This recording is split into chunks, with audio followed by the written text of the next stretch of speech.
Transmission में एक बार फिर खुश आमदीद। पराचा साहब, एक हफ्ते से हम बात कर रहे हैं और जो पिछले 6 दिन की बात और डिस्कशन था वो डिफरेंट था, और आज दोपहर से अब तक का बिल्कुल डायनेमिक्स जो है वो चेंज हो रहे हैं। क्या इस वक्त सूरत हाल बनती हुई नजर आ रही और प्लस जिन लोगों से इस वक्त बात हो रही है, जो सियासी जमातों के लोग हैं, वहाँ से जो एक रेस्पॉन्स मिल रहा है, क्या आपको नजर आ रहा है? देखिए, नंबर 1 कि एवरीवन इज रेडी फॉर कोalition। मसलन पीटीआई ने भी आज एक लचक तो दिखा दी ना कोalition के लिए कि चले एक फलां पार्टी के साथ हम नहीं बैठ सकते तो हम उस पार्टी के लिए हम सोच सकते हैं। एमकेएम का डेलीगेशन लाहौर में, और अभी एमकेएम ने भी कंफर्म किया, निहाल हाशमी साहब ने भी कंफर्म किया कि हाँ हमारी बात आगे बढ़ चुकी है। बिलावल भुट्टो दरदारी साहब तो वैसे ही ओपन हैं, वो कह रहे हैं कि जैसे ही ये आज़ाद लोग अपना फ़ैसला सुनाएंगे तो हम आगे बढ़ेंगे।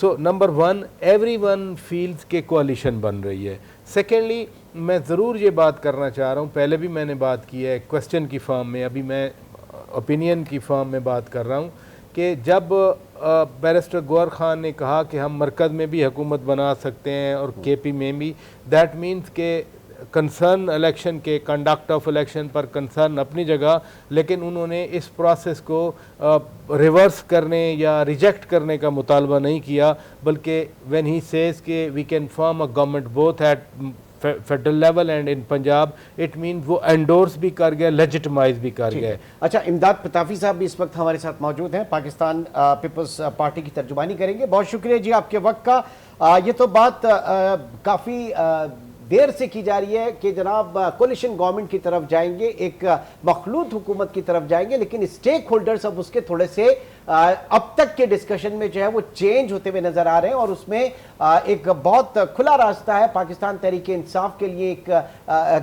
एक जो सॉफ्ट कॉर्नर है वो पीपल्स पार्टी की तरफ नजर आ रहा है। ये कितना गैर रिवायती होगा इमदाद पताफी साहब?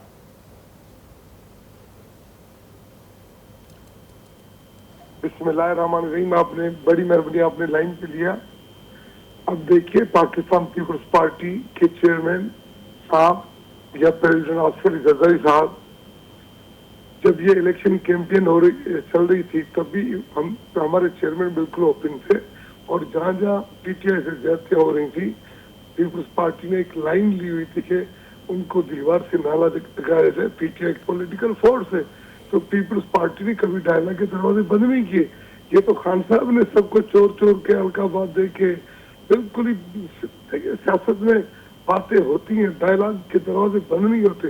पता नहीं इमरान खान ये थ्योरी कहाँ से, थॉट कहाँ से लेके आ गया कि भाई सिर्फ गाली गलौज की सियासत करनी है, बाकी सबको, जो इमरान खान की तरफ चोर था वो भी सही, जो दूसरी तरफ सही था वो भी चोर। तो इस तरह की चीजें मुनासिब नहीं है। अब अच्छी बात है अगर पीटीआई लचक दिखाती है, पीटीआई को हम पॉलिटिकल फोर्स डे वन से मानते, अच्छी बात है, डायलॉग होना चाहिए। मैं तो कहता हूँ कि इस मुल्क में इस वक्त जो मुल्क के हालात है उसको मद्देनजर रखते हुए सब स्टेक होल्डर बैठे, पहले इस मुल्क के जो इश्यूज है उनसे मुल्क को निकाले, क्योंकि सबसे पहले पाकिस्तान, सबसे पहले हमारा मुल्क। हमने बीबी की शहादत के बाद आसिफ जरदारी ने क्या नारा लगाया कि पाकिस्तान खपे, तो हम सबको पाकिस्तान खपे का नारा लगाना चाहिए। बड़ी अच्छी बात है, पाकिस्तान खपे, पाकिस्तान खपे, पाकिस्तान जो है वो कम्स फर्स्ट। शाहीन सलाउद्दीन साहबा जो है वो आपसे कुछ बात करना चाह रही हैं। हुजूर अस्सलाम वालेकुम, आपसे ये कहना चाह रही हूँ कि बिलावल भुट्टो साहब ने बड़ी अच्छी पॉलिटिक्स खेली है, बड़ी अच्छी सियासत में आगे बढ़ रहे हैं। लाइन हमारी डिस्कनेक्ट हो गई। मैं इनफैक्ट आपसे पूछती हूँ, उन्होंने बड़ी अच्छी सियासत तो खेली, लेकिन उन्होंने एक बड़ा अहम जुमला बोला, उस पर हम लोग बहुत कम डिस्कस कर रहे हैं। उन्होंने कहा हमारे दौर में कोई सियासी कैदी नहीं होगा। क्या वो इंडिकेट कर रहे हैं कि उनके आते ही या वो हुकूमत में आए किसी के साथ भी वो इमरान खान को रिलीज कर देंगे, निकलवा देंगे, एक सियासी मुकदमा उनके? देखिए, इमरान खान साहब को आज़ाद कराना या जेल से निकालना इतना आसान नहीं है, क्योंकि वो अदालत से, उन्होंने कहा सियासी कैदी नहीं होंगे, लेकिन वो तो अदालती हुक्म के तहत है ना, तेरा केसेस केसेस रिवर्स हो, लेकिन केसेस रिवर्स नवाज शरीफ साहब मेरा नहीं ख्याल मैंने अभी इलेक्शन से 2 दिन पहले जो कराची रैली थी, बिलावल भुट्टो जरदारी थी, मैंने उनका इंटरव्यू रैली कंटेनर पे किया और एग्जैक्टली मैंने ये सवाल उनसे किया विद दिस ऑब्जर्वेशन के जब अदालत किसी को सजा देती है तो आप कैसे रिहा कर सकते हैं। तो उन्होंने वाजे की ये बात, उन्होंने कहा कि अदालत के फैसलों को तो मैं नहीं रिजेक्ट कर सकता, वो तो अदालत ने करना है, लेकिन वजाहत उन्होंने ये की कि जो बच्चियां कैद हैं, जो सियासी वर्कर उनके पकड़े हुए हैं, खवातीन हैं। देखिए जो जिस तरह से 9 मई में हुआ ना, या कराची में भी मैं आपसे गुजारिश करूं, जिस दिन एक इनकी कॉल थी पीटीआई की और यहाँ 3 तलवार पे लोग जमा थे, तो उसके बाद उन्होंने वहाँ जियो फेंसिंग कर 5000 ब्लाइंड एफआईआर काटी थी। उस जियो फेंसिंग में मैं भी आ सकती थी क्योंकि मैं वहाँ से गुजर रही थी, मैं प्रोटेस्ट का हिस्सा नहीं थी। और इस किस्म के बहुत सा, और आपको पता है पुलिस ने बहुत पैसे भी बनाए इसमें, लोगों ने पैसे ये तो हमारे यहाँ कहा नहीं होता कब और इस तरह की चीजें में हैंडलिंग नहीं होता। जरा अमीनुल हक साहब भी मौजूद हैं और काफी देर से हामिद साहब भी हैं और अब्रेज साहब भी मौजूद हैं। अमीनुल हक साहब ने हमें ज्वाइन किया, बहुत शुक्रिया। अस्सलाम वालेकुम, क्या खबरें आ रही हैं जी? इस वक्त आपका वफ्द गया हुआ है, प्रायोरिटीज क्या हैं? और सबसे पहले तो ये कि बड़ी मुबारकबाद, और क्या आप लोगों ने वाकई सोचा था कि जो नंबर्स आपको मिले इस वक्त, क्योंकि रात 2 बजे एक विक्ट्री स्पीच सबसे पहले एमक्यूएम ने की थी और उस वक्त तो हमें खुद नहीं पता था, शायद हमें नहीं पता कि आपको पता था या नहीं पता था कि इतनी सीट्स आपके पास आ रही हैं या नहीं, लेकिन बहुत अर्ली नहीं आप लोगों ने विक्ट्री स्पीच कर दी थी? इमरान और आप तमाम साथियों को इस बात का पता है कि एमकेएम ग्रास रूट लेवल की पॉलिटिकल पार्टी है जिसके पास zone, sector, unit, sub unit पे काम करता है। हमारे पास फॉर्म 45 आना शुरू हो गए थे और उसी के बुनियाद से हमें साफ नजर आ रहा था कि एमकेएम एक बड़ी सियासी पार्टी बनकर सर नेट बंद था, सर नेट बंद था, आपके पास कहां से आ रहे थे? मैंने आपसे अर्ज किया कि एमकेएम एक बड़ी पॉलिटिकल पार्टी जो ग्रास रूट लेवल पे काम करती है। हम तमाम चीजों का हमारे एक दूसरे के साथ राब्ता रहता है। अगर मैं डिस्ट्रिक्ट वेस्ट में बैठा हुआ था तो मुझे डिस्ट्रिक्ट वेस्ट के तमाम चीजें आ रही थी, इसी तरह सेंट्रल के हमारे इंचार्ज थे उनके पास आ रही थी, कोरंगी के इंचार्ज, तो हमारे सिस्टम है उसी हवाले से हमारे पास तमाम चीजें मौजूद हो रही थी। उसी चीज को बेस बनाते हुए हमने रात के 2 बजे जैसे कैसे स्पीच दिए और ये साफ हमें नजर आ रहा था कि एमकेएम बड़े पैमाने पे रिवाइवल हो रहा है और उसके पीछे वजूहत थी। वजूहत क्या थी इमरान? मेरा ख्याल है कि आप देखिए कि एमकेएम पाकिस्तान, पूरे पाकिस्तान की वाहिद सियासी पार्टी थी जिसने इलेक्शन कैंपेन 4 महीने पहले शुरू कर दी थी। एमकेएम वाहिद पार्टी थी जिसने 4 कौमी असेंबली के एमएनएस के अमीन साहब ये फरमाइए इस वक्त, सर मेरी एक, क्योंकि वक्त की भी कमी है, लेकिन मैं आपसे जरूर जानना चाहूंगा कि अब जो एक सोच आ रही है, कुछ वेव्स इस तरह की आ रही हैं कि पीपल्स पार्टी के साथ पाकिस्तान तहरीक इंसाफ, और आप तो रह चुके हैं पहले भी पाकिस्तान तहरीक इंसाफ के साथ एक कोalition गवर्नमेंट के अंदर, आपको किस तरह का ये अलायंस अगर होता है तो कैसा लग रहा है? देखिए मेरा ख्याल है कि मैं हाइपोथेटिकल अंदाज पे गुफ्तगू नहीं करूंगा, बल्कि मैं ग्राउंड रियलिटी के साथ बात करूंगा। ग्राउंड रियलिटी ये कि एमकेएम का एक आला सतह का वफद अभी लाहौर में मौजूद है, खलील महमूद सिंधी की बैठ के क़यादत में, जिसमें एमकेएम के सोनट के डिप्टी कन्वीनर भी मौजूद है। और जिस तरह आज से 1.5 महीना पहले एमकेएम का वफद लाहौर गया था और लाहौर से एक आला सतह वफद शहबाज शरीफ की क़यादत पे कराची आया था, तो हमने कुछ इश्यूज पे मेरा ख्याल डिस्कशन हुई। डिस्कशन क्या थी? नंबर 1 इशू एमकेएम ने किसी वज़ारत, किसी मुशीर, किसी गवर्नरशिप की बात नहीं की, बल्कि एमकेएम ने अवामी मसाइल पे टॉप प्रायोरिटी थी कि किसी तरीके से लोकल गवर्नमेंट सिस्टम को डिसेंट्रलाइज किया जाए और उसके लिए हमें जरूरी है कि आनी तरमीम की जाए। मेरा ख्याल है कि पीएमएलएन ने अच्छी बात की है कि अपने इस इशू को अपने मंशूर का हिस्सा बनाया, एमकेएम के भी मंशूर किया था। तो मैं इसी इश्यूज पे मेरा ख्याल बात आगे बढ़ रही है, लेकिन पार्टियां इनको आगे बढ़ाएंगी, ये सर ये हार्मनी के साथ आगे चलेंगे। ये हार्मनी आपकी पीपल्स पार्टी के साथ नहीं बनती हुई नजर आती, क्योंकि जाहिर है कि मेयरशिप उनके पास है। आप नून लीग से तो कह सकते हैं ये चीज, वहां पे शायद ये हार्मनी नहीं बन पाया आप लोगों की पीपल्स पार्टी के साथ अगर बात होती है। मैं कर दूं इमरान, हमने तो सिर्फ कराची की बात नहीं की कि कराची को डिसेंट्रलाइज किया जाए, बल्कि हमने तो कहा लाड़काना भी हो, लाहौर भी हो, कोयटा भी हो, पेशावर हो, ताकि अवाम के मसाइल हल हो सके। लेकिन डेफिनेटली मैं समझता हूँ कि अभी नून लीग के साथ एक हमारे 1.5 महीने जो पहले मुलाकात हुई है, फिर 16 महीना उनके साथ गवर्नमेंट में रहे और उस 16 महीने में एमकेएम की जो इश्यूज थे अर्बन सेंस के हवाले से आपको पता है कि सेंसस का इश्यू बहुत बड़ा इश्यू है, डिजिटल सेंसस का। एमकेएम की कोशिश है, काविशों से मेरा हाल 72 लाख अफराद कराची में बाजियाब कराया। कराची की कौमी असेंबली के सिर्फ 21 से 22 कराई, 44 से सर वी होप कि जो कुछ भी हो वो इस मुल्क के लिए, इस शहर के लिए, इस पाकिस्तान की 25 करोड़ अवाम के लिए बेहतर हो, उनके उनके उनके हक में हो। बहुत बहुत शुक्रिया। अमीनुल हक साहब हमारे साथ मौजूद थे। वक्त की बहुत कमी है।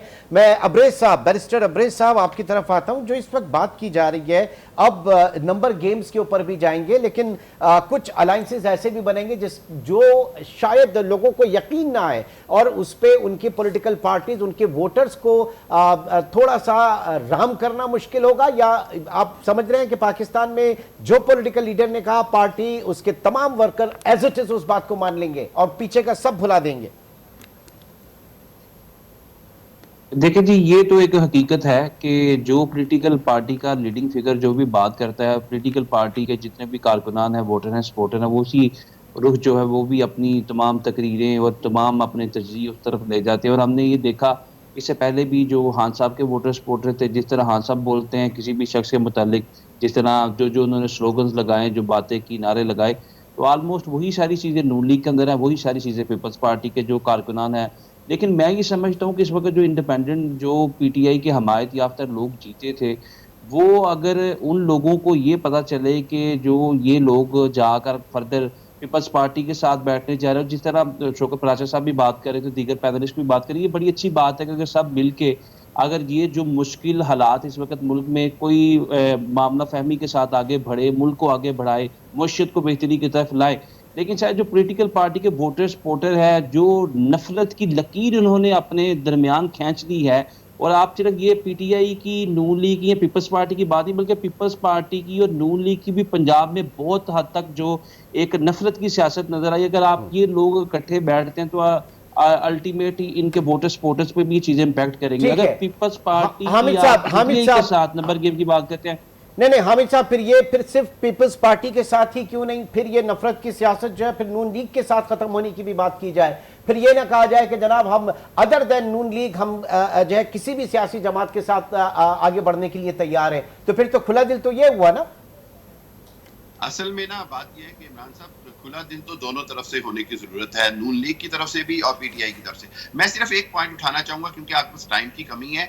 मैं सिर्फ ये कहूंगा कि अगर हमें ये यकीन है कि ये मखलूत हुकूमत बननी है, अगर एक हाइपोथेटिकली मैं देखूं कि पीपल्स पार्टी और पीटीआई की मिला के हुकूमत बनती है, तो ये उसके नतीजे में सिंध में भी इसी इत्तेहाद की हुकूमत होगी, केपीके में भी इसी इत्तेहाद की हुकूमत होगी, पंजाब में और बलूचिस्तान में भी और वफाक में भी। और ये शायद 30-35 साल बाद पहला मौका होगा कि एक ही अलायंस जो है वो ना सिर्फ चारों सूबों में हुकूमत में होगा बल्कि वफाक में भी, जिसके नतीजे में एक मुस्तहकम हुकूमत क़याम पजीर हो सकती है, जिसके नतीजे में इकोनॉमिकल रिवाइवल भी होगा और फिर फैसले लेने हैं वो आसान हो जाएंगे, क्योंकि चारों सूबों में अगर एक ही इत्तेहाद की हुकूमत हो। माजी में ऐसी कोई जहां पे केपीके में तो उनके पास एक क्लीन स्वीप है, वो वहां पे तो नहीं जाएंगी। मैं जी बड़ी इंटरेस्टिंग बात कही है आपने कि चारों सूबों में एक कम्प्लेक्शन होगा कमी बेशी के साथ, तो इसका फिर एक बहुत बड़ा चैलेंज सामने आएगा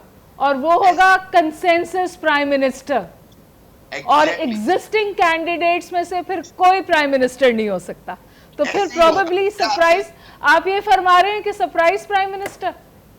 डेफिनेटली, मैंने ये 4 दिन पहले एक चैनल पे कह दिया कि एक अननोन चेहरा प्राइम मिनिस्टर बनेगा, और इलेक्शन से एक रात पहले मैंने कहा कि एक अननोन चेहरा प्राइम मिनिस्टर बनेगा, और उसकी वजह ही ये होगी कि मखलूत हुकूमत में अननोन शख्स का सामने आना बहुत जरूरी होता है, ताकि तमाम पॉलिटिकल लीडरशिप अपने अपने ताई अपने अपने फैसले बेहतर पराचा साहब से कमेंट ले। लेकिन उससे पहले शाहीन सलाउद्दीन जो उन्होंने एक नाम हमें दे दिया है, लेकिन मैं उसको डिस्क्लोज नहीं करना चाह रहा। नाम ना करें, लेकिन अगर वो बन गए तो आप लोग मुझे मिठाई खिलाएं। लेकिन ये तय है कि अब जो प्रॉब्लम है फिर वो एक कंसेंसस प्राइम मिनिस्टर आएगा, ऐसा, और वो कम से कम इस पॉलिटिकल टाई के अंदर नहीं है, बिल्कुल नहीं है, बिल्कुल इसमें नहीं होगा। और वो आएगा जिसको मुस्लिम लीग नून, मुस्लिम लीग काफ, पीपल्स पार्टी सबकी हिमायत होगी और एस्टेब्लिशमेंट। हाँ, लेकिन फिर पीटीआई के इंडिपेंडेंट्स की भी हिमायत चाहिए, वो शायद ना हो सकता है। आज आपको जी क्या पता है कि क्या नहीं, देखे ना जो आज का करंट सिनेरियो है, आज मीन इस पार्लियामेंट As of now, हाँ, as of इसमें अभी now, जो चल रहा है, हाँ। इसमें तो सारी जमातें जो है वो एक पे कंसेंसस नहीं करेंगी। अगर नून लीग करेगी तो पीटीआई नहीं करेगी, पीटीआई करेगी तो नून लीग नहीं करेगी। It's impossible you see. हाँ, जैसे 90 की दिहाई के बाद फिर दोनों को नुकसान हुआ तो पीपल्स पार्टी और नून लीग इकट्ठे बैठ गए। इट विल टेक टाइम, वो पता नहीं कब टाइम आएगा, क्योंकि जो पीटीआई की स्ट्रेटेजी रही है वो तो रेटरिक था ना इन जमातों के खिलाफ। बिलावल भुट्टो जरदारी ने थोड़ा सा उसको साफन किया।